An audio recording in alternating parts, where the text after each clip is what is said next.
চট্টগ্রামের বাঁশখালীর পুঁইছড়িতে ব্যক্তিগত উদ্যোগে ড্রোন নির্মাণ করে দেশজুড়ে আলোচনায় আসেন মোহাম্মদ আশির উদ্দিন।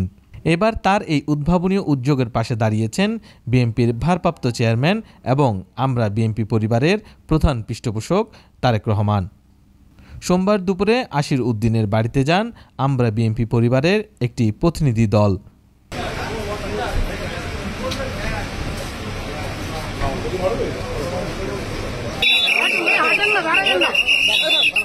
বিএনপির সিনিয়র যুগ্ম মহাসচিব এবং সংগঠনের প্রধান উপদেষ্টা অ্যাডভোকেট রুহুল কবির রিজভীর নেতৃত্বে প্রতিনিধি দলটি আশির উদ্দিনের সঙ্গে সাক্ষাৎ করেন। এই সময় তারেক রহমানের পক্ষ থেকে শুভেচ্ছা বার্তা পৌঁছে দেন আমরা বিএনপি পরিবারের আহ্বায়ক সাংবাদিক আতিকুর রহমান রুমন। আমাদের নেতা জনাব তারেক রহমান বরাবরই বাংলাদেশের প্রত্যন্ত অঞ্চলে যেখানে আমাদের প্রতিভাবান ব্যক্তিগুলো আছে ওনাদেরকে সবসময় আমরা বিএনপি পরিবার রুমন ভাই এবং আমার ছোট ভাই মিতু তারা সহ যারা উপদেষ্টা আছে ওনাদেরকে দিয়ে ওনাদের কাছে পাঠাচ্ছেন। আমরা চট্টগ্রামে একটা দুর্গম এলাকায় গিয়েছি, এটা দ্বিতীয়বার ওনারা এসছেন। ওনাদের কার্যক্রমকে এবং ঢাকা থেকে ওনারা যারা কষ্ট করে এসছেন এবং আমাদের দলের সম্মানিত সিনিয়র যুগ্ম মহাসচিব আমাদের অত্যন্ত প্রিয় নেতা জনাব রুহুল কবির সহ আমরা বিএনপি পরিবারের টিমকে আন্তরিক ধন্যবাদ।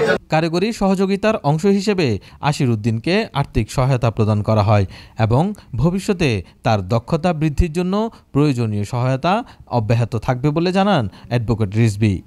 এই প্রতিভাগুলোকে মূল্যায়ন করার জন্য আমাদের ভারপ্রাপ্ত চেয়ারম্যান সারা দেশে কেউ বিজ্ঞানের ক্ষেত্রে, কেউ প্রকৌশলের ক্ষেত্রে, কেউ সঙ্গীতে, কেউ শিল্পে, কেউ সাহিত্যে নানাভাবে যাদের প্রতিভার ছাপ তিনি দেখেছেন তাদের সাথে তিনি যোগাযোগ রক্ষা করেছেন, তাদের খোঁজখবর নেন এবং তারা যাতে আরও বেশি তাদের প্রকাশ ঘটে, তারা যাতে আরও তাদের চর্চার মধ্যে দিয়ে আরও উন্নততর পর্যায়ে নিয়ে যেতে পারে।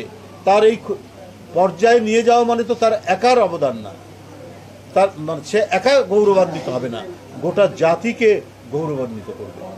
তাই আমরা মনে করি যে আজকের এই আশাটা তারেক রহমানের নির্দেশে আমাদের শুধু একটা নিছক আশা নয়, বরং এই আশার মধ্যে দিয়ে একজন এই প্রত্যন্ত অঞ্চলের একটি প্রতিভাকে স্বীকৃতি দেওয়া, এই প্রতিভা যেন অঙ্কুরেই ঝরে না যায়, এই প্রতিভা যেন বিকশিত হতে পারে, এই প্রতিভা যাতে আরও সামনের দিকে নতুন নতুন আবিষ্কারের মাধ্যমে গোটা জাতিকে, দেশকে কি বলে যে আরও বেশি সে কৃতিত্ব অর্জন করতে পারে, গোটা জাতিকে অনুপ্রাণিত করতে পারে। হ্যাঁ, সেটাই হলো আমাদের মানে মূল লক্ষ্য এবং আমাদের তারেক রহমান সাহেব সেটাই সেই লক্ষ্য নিয়েই আমাদেরকে আমরা বিএনপি পরিবারকে এখানে পাঠিয়েছেন। সাক্ষাৎকালে প্রতিনিধি দলে আরও উপস্থিত ছিলেন বিএনপির জাতীয় নির্বাহী কমিটির চট্টগ্রাম বিভাগীয় সহ সাংগঠনিক সম্পাদক ব্যারিস্টার মীর হেলাল, আমরা বিএনপি পরিবারের উপদেষ্টা ইঞ্জিনিয়ার আশরাফ উদ্দিন বকুল, আবুল কাশেম, ইঞ্জিনিয়ার মুস্তাফেজ জামান সেলিম, সদস্য সচিব কৃষিবিদ মকসিদুল মমিন মিথুন এবং জাতীয় প্রেস ক্লাবের স্থায়ী সদস্য জাহেদুল ইসলাম রনি।